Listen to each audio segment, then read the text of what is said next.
How's it going, ladies and gentlemen? On behalf of the Dubai Society, my name is Billy Garnin, Acting Director and Treasurer.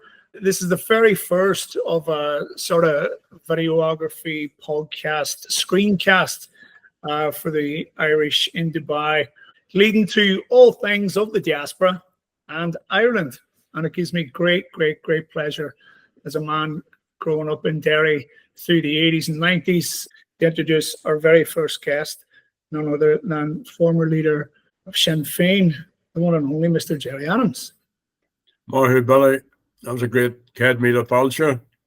So, greetings to all of your listeners and to all of the Irish diaspora, and particularly the Dubai Irish Society, here from West Belfast in Ireland. Great to get talking to you, Billy. Gerry, thank you very much. I was very fortunate to go back to Belfast over the summer, outside of going to Wexford for Flap, Huel and Heron, and then left that on the Saturday and moved my way up the East Coast and landed at Belfast for Belfast Féile and Phobal. What an event you've pulled off. Well, the Féile is unique. Féile and Phobal, it's now the largest community festival, arts festival on the island of Ireland, and arguably in Europe. It's cultural, it's music, it's crack, it's dancing, it's sport. There are about 70 discussions, debates, talks. It's very democratic. Anybody that wants to be involved can be involved. And it grew out of a really dark period of our history. Following the killing of 3 IRA volunteers at Gibraltar, and you may recall at their funerals, the funerals were attacked by a loyalist gunman, Michael Stone, acting in collusion with British forces, and a number of people were killed. And the mourners, particularly the young people, defended those who were gathered in the cemetery on that day, and a lot of it was televised, so it caught the imagination. And then at the funerals of some of those who were killed on that day, there was a week of funerals. Undercover British soldiers drove into the funeral cortege, and the mourners, again thinking that they were under attack, some of them obviously defended themselves, but also the 2 soldiers were killed. And the entire media then changed from commending the young people who had defended the mourners against the first attack, but then condemned them for the killing of the 2 British soldiers. And we were depicted as terrorists, as a pariah community, as untouchable, as savages. And one of our responses to that was to found Féile and Phobal, because like any large working class community, we have our artists and our poets and our singers and our writers and our dancers and our talkers and our just folks, ordinary folks. And we also have friends who are involved in drama and music and so on. And that's how Féile started. That's how it started. It started on the back of a lorry in Spring Hill Estate. Shane McGowan was one of the famous first folks to come north.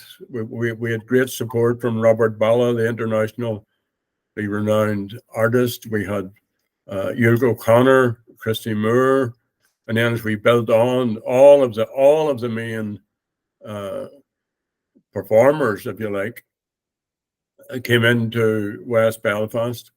And what had been a very violent period around August the 9th, the internment anniversary, then became more of a celebration of people and of resistance and of just crack and between those who came to us and those who are within the community, it's now a phenomenal success. It's now ingrained into the cultural life of the people of this island. And hopefully, if you can get partnerships going, it can be spread and its wings farther afield. Well, it's absolutely remarkable just to see. And I'll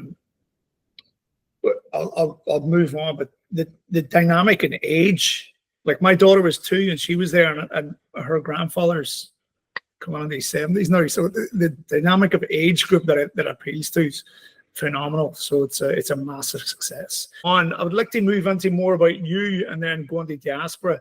What's life like without the responsibility of political leadership? How's it been for you these past number of years?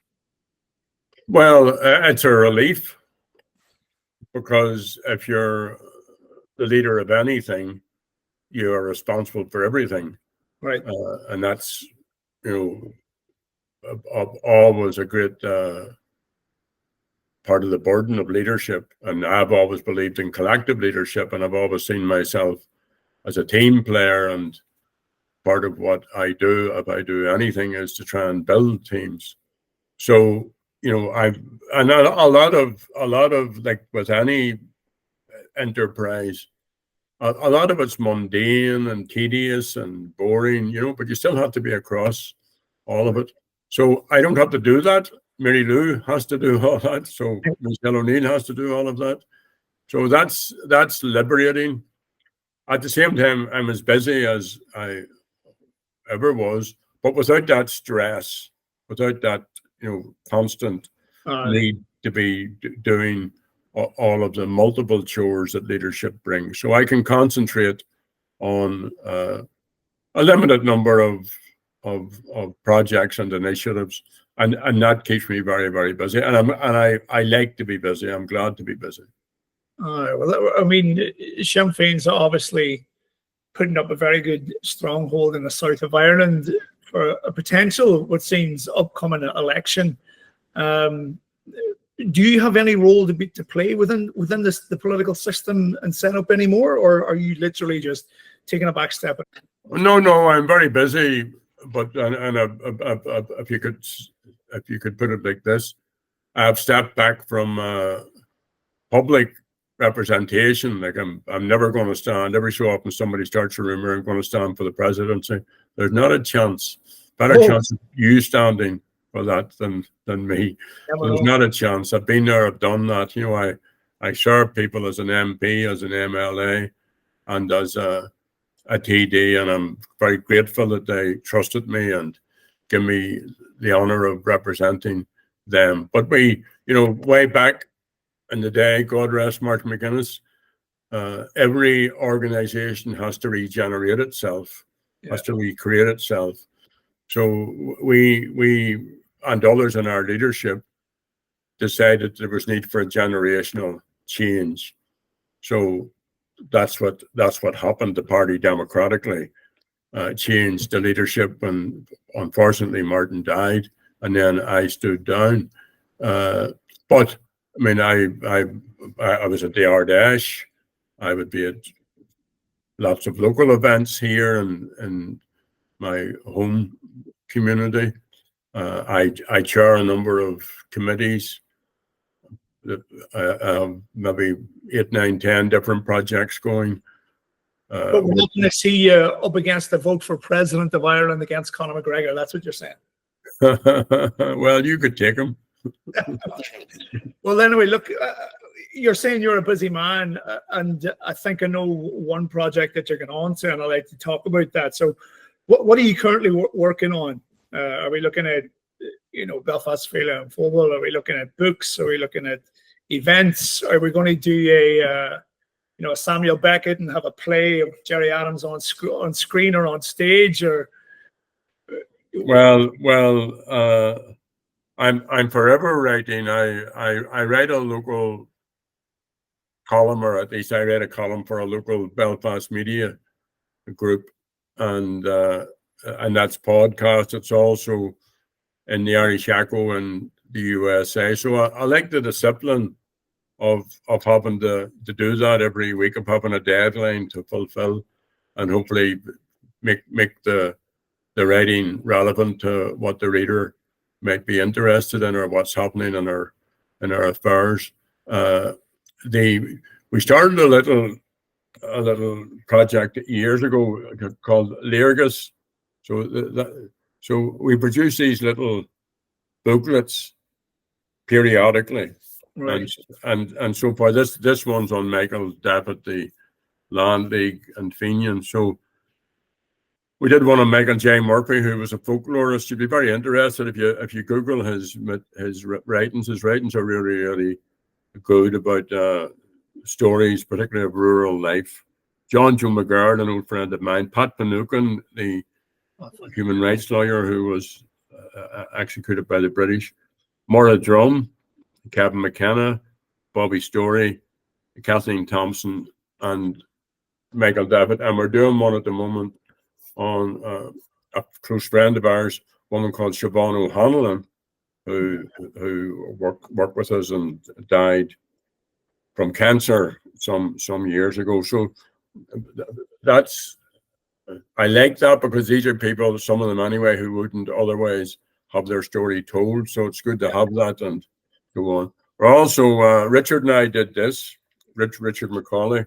So this is it's written by two men, but hopefully we manage to let the women speak. We're just the facilitators of a whole series of interviews, and Christy Moore, incidentally, gave us his CD, a song that he wrote and played way back in the day. It's called On the Bridge, and so that's.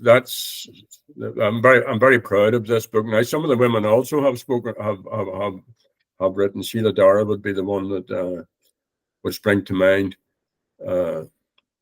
and then Donnie Morrison edited a book. A friend of ours, Rita O'Hare, died just recently. Yeah, and I had persuaded her to start putting together a memoir of sorts, and unfortunately she died before she got it finished. But Donnie edited it, and it's published, so I would be involved in promoting that and trying to get it's actually very well done, trying to get as wide a readership just to listen to Rita's story. It's a very unique story. I've seen you promote a bit about that over the last couple of months, especially towards the tail end of summer. But when we're talking about writing books, Cage 11 is due to be republished in early November. And myself and Richard were talking about that. Like to be another book republished. It's a third edition, which is a bit satisfying. It was written in Cage 11. It was written in the camp, behind the wire, and then smuggled out for Republican News. And then 10 years or so after that, publisher was interested in putting together a compilation of these articles. So 50 years on, the third edition, it's been released on the 6th of November by O'Brien Press. And we managed this time, when I was writing this stuff, and you had to write it surreptitiously and you had to smuggle it out. But a very good friend of mine, Donny Devaney, who went on to be one of the foremost mural painters in Belfast. A lot of these big murals, particularly the big Bobby Sands mural on the side of the Falls Road Sinn Féin office, Donny would be one of the creators of that. Anyway, when we were in Cage 11 together, Donny used to do drawings and cartoons for the article. So this new third edition is going to have some of Donny's artwork, which I'm very pleased about. I think it's well past the time he got acknowledgement for this, and it's an interesting thing. I used to hear older people saying this myself. It's quite amazing to think this was done 50 years ago. Right, so half a century ago. It's going back to third edition. I mean, which is kind of, we're actually seeing so many other things coming up that's 50 years old. You're saying obviously Danny's contribution is going to be added now to Cage 11, which is 50 years old. We ourselves in the Dubai Irish Society are 50 years old. Irish Aid, 50 years old. Even the relations between Ireland and the UAE this year is 50 years old. So it seems as if 1974 was quite a significant year. I don't know what it is in the human condition that is attracted to the notion of. I mean, 50 seems to be much more attractive than 49, but anyway, it's good, and it's good to reflect on these things and to get a bit of pleasure out of them, and it's good that relationship in Dubai and so on has endured for so long, and that the diaspora is so important in terms of the life of the nation that we shouldn't gainsay any of that. Well, that would kind of lead me into my question, and I mean, there's a few books there, especially. I mean, I would love to send you this. One's called 48 Stories of Exile from Palestine, which we collaborated with a wonderful creator, Dima, about 48 stories of the guys in Palestine, and then we have an Irish author who released the very first children's book in Croke Park. But talking about the diaspora, how significant, if at all, is the diaspora to Ireland's future, past or present? Well, for me, it's critically important. I mean, if you look at the past, the Fenians came from North America. The Irish Republican Brotherhood came from North America. That's right. There's been numerous historical connections between people in Ireland and people fighting for freedom in other parts of Europe, or even into India and other places. And the 1916 Rising was funded by the diaspora. The children of Gortamore, the children of the Great Hunger, actually put together the funding, and they're acknowledged in the proclamation. That they're actually addressed in the proclamation. So the difference, I think, is there are parts of the diaspora which are quite powerful and are well organized. I suppose North America would be that. Britain as well, although it may have been difficult at times given the history of conflict and so on for Irish people to put their heads up, but there was always in Britain very brave people who did put their heads up. And then you start, you don't go anywhere in the world, and I don't travel as much as I used to, but anytime I did an event anywhere, there was always Irish people turned up. Always. And interestingly enough, always spoken Gaeilge in the course of it. But one of the places which is probably doesn't get as much recognition would be Australia, which is close to your part of the of the world. So the diaspora are part of the nation. You don't have to be living in Ireland to be part of the nation. You're part of the nation.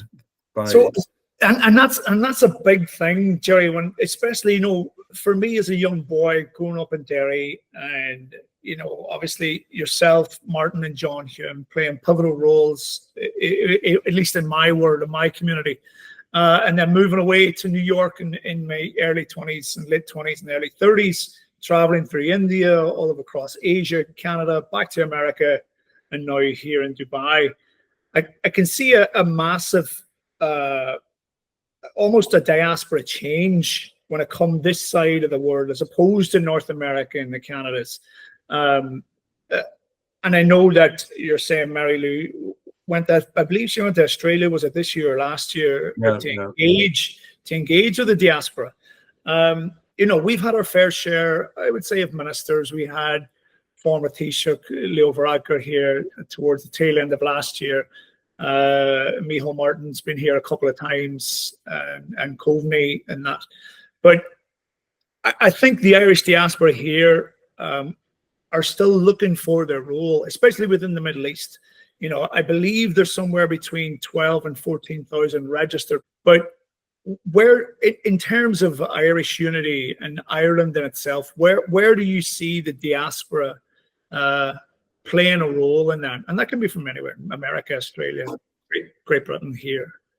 Well, we would like to open up, and we maybe can do it in Dubai in the time ahead. We would like to open up processes and initiatives whereby the diaspora there can play a role.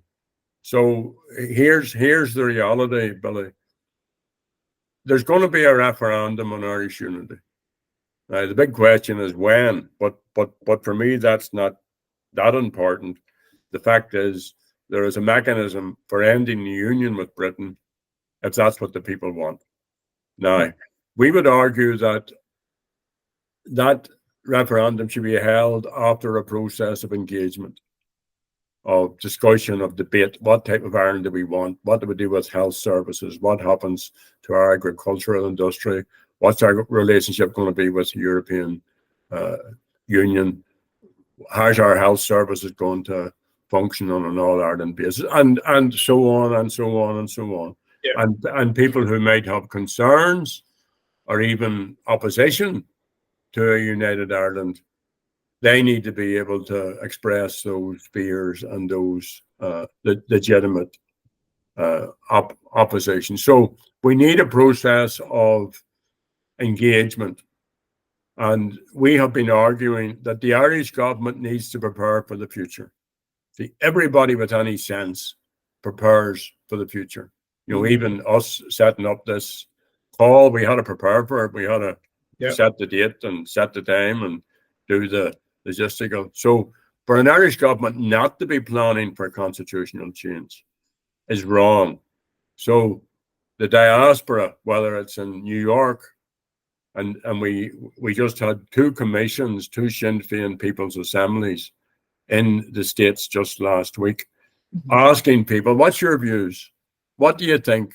Do you want to see Ireland united? Do you want to see the union with Britain ended? Do you want to see the full implementation of the Good Friday Agreement? Yeah. What's your views? And what sort of Ireland would you like to come home to?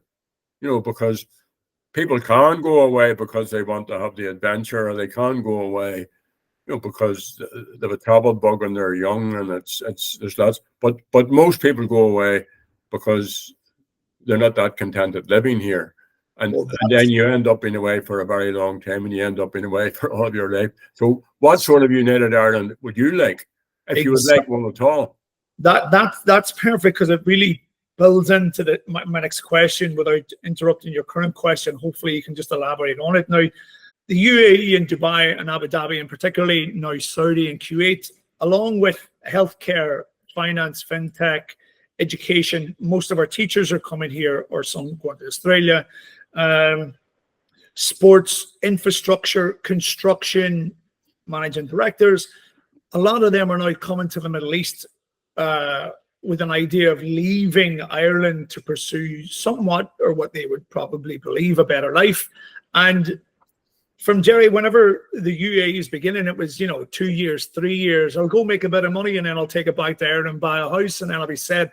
But I mean, we're looking at people who've been here now 25 plus years. I mean, 7 years for me and my wife has just gone by, 12, 15, and nobody has any aspirations to go home. But so where, although we're not as popular or overly populated as Australia, London, or New York, San Francisco, Chicago, and people are flocking to Dubai, what role can we play, Dubai, the diaspora here, in the conversation of Irish unity, either in a civic forum role or a political role? And how do you think the country will look for people this side of the world with those industries should a referendum and a 50+1% vote take place? Well, we want much more than 50%+1. We want the maximum number of people who will vote for the end of the union. And then the big job is to build a society which reflects all of our interests. And as an Irish Republican, I would like to see it being the full implementation of the 1916 proclamation. So I would like to see a real republic on the island of Ireland. But we can't have that unless we end the union, because the big democratic deficit at the moment is that we can't govern ourselves as an island. We have two states on the island, and a lot of good progress has been made since the Good Friday Agreement. So what in a modern republic would you want? Well, you would want people as of right to have the right to a home, to a job, to a clean environment, to education, all the fundamentals of a modern society. All other parts of the world, God help them, are in dire straits, not just because of conflict, but because of the way the world is shaped. And we live in a modern, wealthy society, and we need to make sure that we look after all of the citizens, all of the children of the nation. And therefore, if I'm living in Dubai and I'm being told the Irish government isn't planning for the future, isn't looking at this, isn't opening up channels to give people their opinion, then though it might seem unlikely sitting in Dubai, why don't you write to the Taoiseach? Why don't you say, "Hi Taoiseach, what's the crack? I'm watching what's happening on the island of Ireland, and I would like the government to call a citizens' assembly or assemblies to discuss the future. I'd like to see lots of outreach to the unions section of our people at this time. I would like, as an Irish citizen living abroad, to come back to an island and come back to a free, united Ireland. And would you please start planning for this?" So, I mean, that's how these things happen. I mean, one of the turning points, very small thing, but symbolically important, was I was given a visa to travel to the USA maybe 30 years or whatever it was ago. But that started off with somebody saying, "Why don't I write to President Clinton and the other presidential candidates and ask him would they give Adams a visa, ask him would they give the Finucane family support for a full inquiry, ask him would they help with anti-discrimination." Somebody sat down and did that. So these things all start, just with a thought. Yeah. And rather than just talking about it, there's a lovely expression here in this part of the country. Na habare, Johnny, don't talk about it. Do it. As simple as a bunch of people maybe listening to this podcast, deciding on the back of this that they're going to write to an Taoiseach and ask him to start a process of planning for the future and for constitutional change.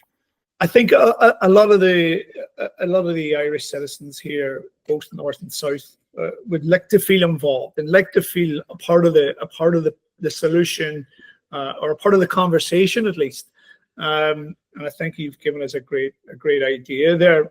But in terms of more, I mean, Ireland's future is doing phenomenally great things. I had again the privilege of heading back to West Belfast, the St. Mary's, which was an absolutely phenomenal space for conversation, where I got to see Professor Colin Harvey and there's where I met yourself chat about Irish unity, both positive or negative, or pros and cons, and creating the conversation around it. Where do you fit into this? Obviously you were a political leader of Sinn Féin. You've now passed the reins over. You're a big writer, and you're obviously doing great community work and contributing to the Irish diaspora abroad here in Dubai. Where do you fit into the whole conversation of Irish unity? Well, I'm the main sort of core belief of mine, or at least one of them, is that self-determination, the right of the people to choose their own form of government, is essential. That's what's at the core of the conflict in the Middle East, the denial of the right to the Palestinian people to democracy. It's what happens wherever there were empires. That's where you have the roots of all of these conflicts, even to this day. So I promulgate that and publicize that and speak about it and try to encourage people. And I think you put it very well, to be part of the conversation. It's your future. It isn't Simon Harris's future. It's his, of course, but only with the rest of us. So it's your future. And, if you wanted to come back to Ireland, you left Ireland at a time of great upheaval. You wanted to come back with your child or children into a free Ireland. Well then, that's because you're out in Dubai doesn't mean you can't influence that. Be part of the conversation. What I do is try and facilitate that. And if you can believe the trends at the moment, and I certainly do, there is going to be a referendum. So there's going to be a referendum, and what we have to do is to secure that referendum in the first instance, and then we have to win it. So it's a matter of persuasion, of discussion, of people feeling part of it. And because you live in Dubai, should not deprive you from having a say in the future of the nation that you're a part of. You should be. Well, I think it's great, at least vote of confidence, at least for the diaspora here, and obviously with your work continuing in your writings and your letters and your podcast, and obviously with Belfast Féile and Fogel, who knows? Maybe we might even get our own Dubai Féile in the coming months, where we can invite yourself over, along with a few others, to have that conversation in Dubai. For the wider good of industries and bilateral relations, especially considering Dubai is such an expat hub with many cultures and nationalities. So who knows? Maybe we'll have it's no accident that common lower class scale that the GAA is very, very strong in that region. That's no accident. You were talking about Cultus earlier on. That's no accident. And the fact that people are trying to use a couple of focal or learning a couple of focal, that's all a sense of wherever you are in the world, you have a sense of yourself, of your own culture, of your own values. So I would just appeal to anybody listening to this podcast. Let's be part of the conversation. This is an open invitation. Be part of the conversation about the future of Ireland. And we'll find ways and means, as you have said, to facilitate that and to moderate that and to create space that people can be part of it. Well, Gerry, thank you very much for your time. I guess we'll leave it at that. And on behalf of the diaspora here in Dubai, the Dubai Society, and my family, thank you very, very much. Fair play to you. Amor, Guramida, when you're up there.